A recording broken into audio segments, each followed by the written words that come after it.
আজকে হচ্ছে মার্চের 11 তারিখ। আপনারা হয়তো অনেকেই জানেন যে জানুয়ারির একদম শেষ থেকেই আমি বীজ বপন শুরু করেছি এবং সেই বীজগুলো থেকে চারাও তৈরি হয়েছে।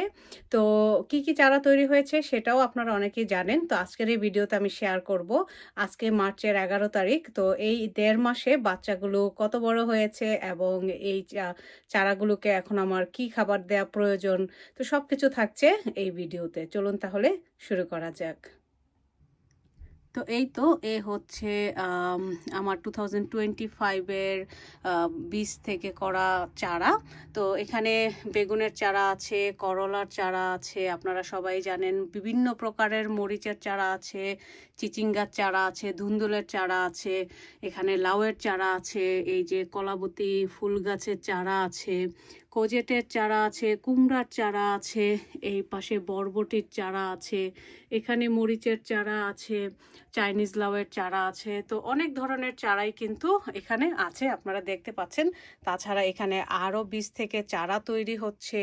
তো এখন আমি কি খাবার দেব এই গাছগুলোকে, চলুন তাহলে একটু দেখি। তার আগে বলে নিচ্ছি, এই যে দেখুন গাছগুলো কিন্তু 5 ইঞ্চির মতো লম্বা হয়ে গেছে। তাছাড়া মরিচের গাছ এবং বেগুনের গাছের বয়সও 1.5 মাস হয়ে গেছে।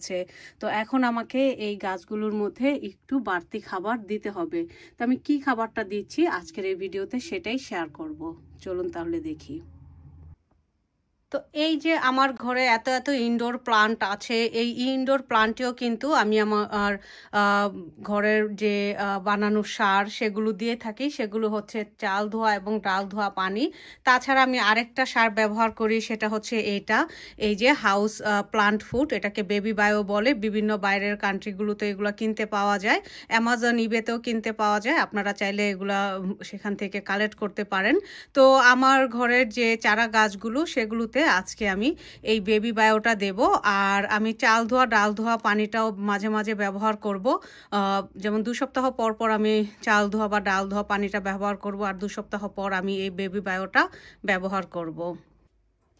তো এখানে আমি 2 লিটারের একটা দেখতেই পাচ্ছেন ওয়াটার ক্যান নিয়েছি। তো এর মধ্যে আমি পরিমাণ মতো 10 ড্রপের মতো এই বেবি বায়োটা দিয়ে দেব, দিয়ে তারপরে সেটা আমি আমার চারা গাছে ব্যবহার করব।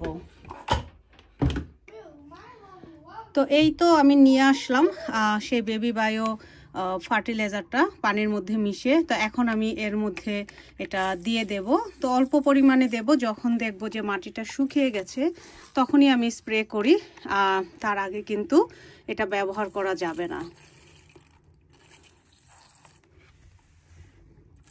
তো এইভাবে আপনারা আপনাদের চারা গাছের যত্ন নেবেন, দেখবেন চারা গাছগুলো কতটা হেলদি হয়ে আপনার বড় হয়ে যাবে।